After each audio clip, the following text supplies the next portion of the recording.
એક મહત્વપૂર્ણ સમાચાર હાલમાં જ મળી રહ્યા છે। ગાંધીનગરથી જવાહર ચાવડાની આજે શપથવિધિ થશે। બપોરે 12:45 કલાકે રાજભવનમાં શપથવિધિનો કાર્યક્રમ યોજવામાં આવશે। જવાહર ચાવડા હવે ગુજરાત સરકારમાં મંત્રી બનશે।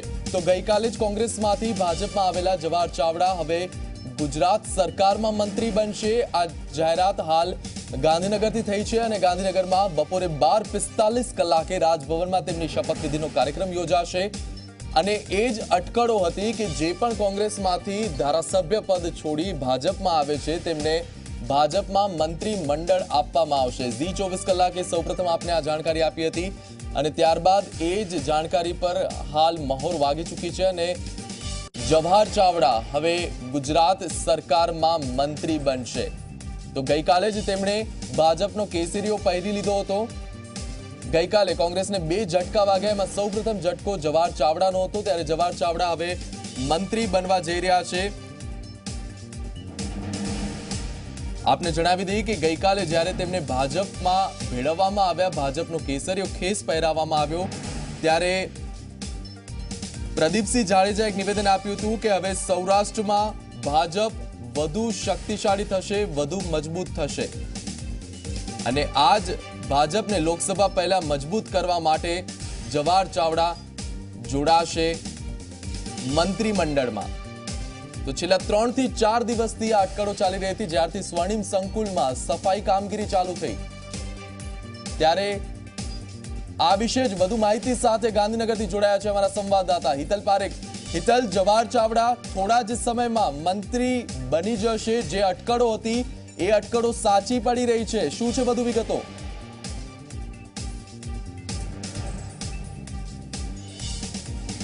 જી ચોક્કસ એવું કહી શકાય કે જવાહર ચાવડા હવે મંત્રી મળવા જઈ રહ્યા છે। ભાજપની જે પ્રણાલી રહી છે 12 ને 39ના વિજય મુહૂર્તની, એ વિજય મુહૂર્તમાં તેઓ રાજભવનમાં શપથ લેશે, એ હવે ક્લિયર થઈ ચૂક્યું છે। જવાહરભાઈએ તેમના પરિવાર સાથે પોતાના ટેકેદારો છે એમને પણ બોલાવી લીધા છે અને તમામ લોકો ગાંધીનગર સર્કિટ હાઉસમાં એકઠા થયા છે। અત્યારે જે માહોલ છે એ તમે આમ બધા તેમના ટેકેદારો છે, એમનો પરિવાર પણ અહીંયા આવ્યો છે, એટલે એવું ચોક્કસ કહી શકાય કે 12 ને 39ના વિજય મુહૂર્તની હવે તેમના ટેકેદારો રાહ જોઈ રહ્યા છે।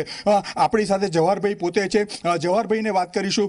જવાહરભાઈ, આ તમારા માટે આટલા લાંબા સમયની કારકિર્દીમાં તમે રહ્યા છો, તમારી એક સ્વચ્છ કારકિર્દી પણ રહી છે, ત્યારે આ જે મોકો છે એ તમારા માટે કેટલો મહત્વનો? કયો મોકો એ પહેલાં મને સમજાવો મને।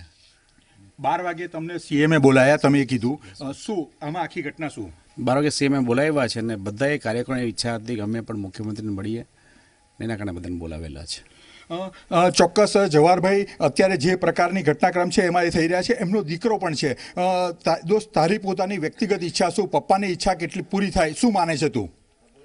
હા, પપ્પા જેમાં ખુશ છે સાહેબ એમાં હું ખુશ જ છું। એમની જે ઈચ્છા છે એ મારી ઈચ્છા છે, બસ। તને શું લાગે છે કે જ્યારે એક મંત્રી પદ મળશે, ભલે તારા ફાધર જે પ્રકારનું એમનું રાજકીય જીવન રહ્યું છે એમાં મંત્રી પદ એક એવું માયને નથી રાખતું, પણ પ્રજાની સેવા થઈ શકે એ માટે આ મંત્રી પદ પણ જરૂરી હોય છે, તું પોતે શું માને છે? હા, જરૂરી છે, પણ એ તો એમની ઉપર છે અને સીએમ સાહેબ ઉપર છે, મને ખ્યાલ નથી આમાં એકચ્યુઅલી આગળ। મને ગઈકાલે બધાની જેમ ગઈકાલે જ મને ખબર પડી કે આવું થયું છે, એટલે આમાં બીજું મારી પાસે કાંઈ માહિતી નથી કાંઈ કહેવાનું।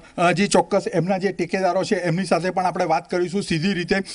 જે પ્રકારે જવાહરભાઈને મંત્રીપદ મળી રહ્યું છે એ પરિપ્રેક્ષમાં તમારા શબ્દો શું એક ટેકેદાર તરીકે, જવાહરભાઈના અંગત મિત્ર તરીકે? જવાહરભાઈને મંત્રીપદ મળે તો અમારા વિસ્તારમાં સારો વિકાસ થાય, સારું કામ થાય, જે કામ કરતા હતા એનાથી વધારે સ્પીડમાં કામ થાય, સારા કામો થાય, સારા માણસ છે, સારા કામો થાય એવું ઈચ્છીએ છીએ ને અમે બધા ખુશ છીએ એમાં। ચોક્કસ, જે પ્રકારે જવાહરભાઈને મંત્રીપદ મળી રહ્યું છે, આપ બધા એમના વિસ્તારમાંથી કેટલા લોકો આવ્યા છે, એમનો પરિવાર પણ આવ્યો છે, તમે શું માનો છો?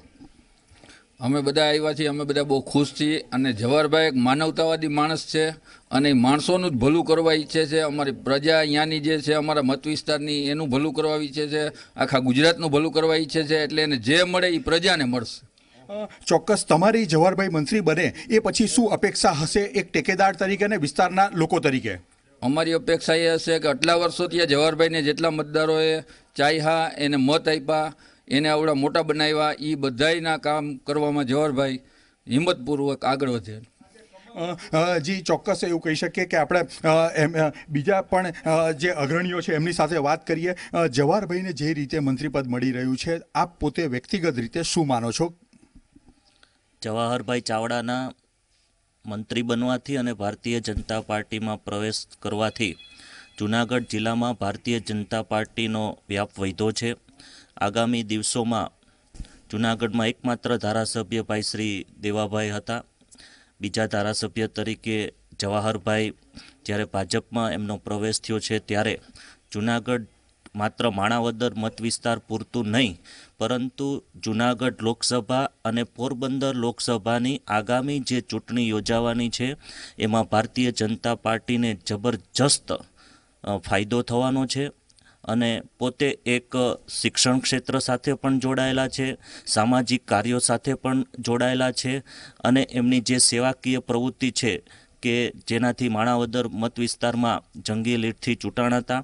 આવનારા દિવસોમાં ભારતીય જનતા પાર્ટીને એમના આગમનથી ભારતીય જનતા પાર્ટીને અને જૂનાગઢ જિલ્લાના અને તમામ સમાજના લોકોને આનાથી ફાયદો થવાનો છે. ખાસ કરીને મુખ્યમંત્રી વિજય રૂપાણીના મંત્રીમંડળમાં સામેલ થઈ રહ્યા છે, ત્યારે સરકારને શું ફાયદો થશે જવાહરભાઈના આટલા બધા તમે જે ગુણો કીધા એ ગુણોના કારણે? માનનીય મુખ્યમંત્રી શ્રી વિજયભાઈ રૂપાણી સાહેબની જ્યાં સંવેદનશીલ, નિર્ણાયક અને પારદર્શક સરકારમાં જવાહરભાઈ ચાવડાના મંત્રી બનવાથી સરકારને પણ એમાં એમનું જે અત્યાર સુધીનું જે રાજકીય અને પ્રજાકીય અને વિસ્તારનું જે એમની પાસે જે નોલેજ છે એનાથી સારા સૂચનો, મંત્રી બનવાથી સરકારમાં પણ નવી કોઈ પોલિસીઓ આવે, એના પોતાના એજ્યુકેશનનો લાભ પણ સરકારમાં એક જાગૃત મંત્રી તરીકે સરકારને પણ થવાનો છે. જી ચોક્કસ. આ ધારાસભ્ય તરીકેનું પણ એમનું ઓપિનિયન હતો. બીજા પણ એક ધારાસભ્ય હાજર છે. ખાસ કરીને જવાહરભાઈના પરિપ્રેક્ષમાં આપ શું માનો છો, મંત્રી બનવાથી સરકારને અને ગુજરાતની પ્રજાને શું ફાયદો થશે? જવાહરભાઈ ભાજપમાં જોડાય તો અત્યારે અમારે 2-3 જિલ્લામાં હું એક જ ધારાસભ્ય હતો, એટલે એ એજ્યુકેટ છે અને હોશિયાર છે, તો આ જિલ્લા 2-3 જિલ્લાને ફાયદો કરી શકે એમ છે કે અત્યારે પહેલેથી જ એનું માનવ સેવાનું કામ હતું, એના બાપ દાદાથી છે, તો એ આવ્યા પછી અમારે જે ઘટતું હોય ને એ બધું એને હોશિયાર છે, એટલે અતિમાં અતિ બધાને ખેડૂતથી માંડીને દરેકને ફાયદો થાય. મોટો જે જરૂર હતી એ ઘટતી હતી, એટલે જવાહરભાઈ આવ્યા એટલે અમારે અત્યારે 2-3 જિલ્લામાં અમારા સ્થાનિક કોઈ હતું નહીં. હું એક હતો પણ હું હજી આવ્યો જ, એટલે અમારા મિત્ર હતા તો આવ્યા તો મોટો અમે ખુશી છે ને ફાયદો થાય. મંત્રીમંડળમાં સ્થાન પડવાથી તમારા વિસ્તાર છે, જે તમારો વિસ્તાર છે, એને કેટલો ફાયદો સીધી રીતે થશે એવું તમે શું માનો છો? અમારા વિસ્તારના મંત્રી હોય તો અમે ડાયરેક્ટ કહી શકીએ, બીજા વિસ્તારના જે મંત્રી હોય એને અમે કહીએ ને અમારા વિસ્તારના હોય તો એ ચોક્કસપણે અમારું બધું કામ કરી શકે ને અમે કહી શકીએ. બીજા મંત્રી હોય તો અમારે મળવું કરવું ને ખરું પણ એ આજથી તો વિશેષ ન હોય ને. જી ચોક્કસ. જે પ્રકારે જવાહરભાઈ ચાવડાને મંત્રી બનાવવાની વાત છે એનાથી જે લોકો આટલા બધા ખુશ થયા છે, એટલે એવું ચોક્કસ કહી શકાય કે જવાહરભાઈ ચાવડા પાસે એમના ટેકેદારોની એક મોટી અપેક્ષા છે. હવે 12/39 વિજય મુહૂર્તમાં રાજભવનમાં જવાહરભાઈ ચાવડા મંત્રી તરીકેના શપથ ગ્રહણ કરશે. જી આપની પાસેથી આગળ પણ અપડેટ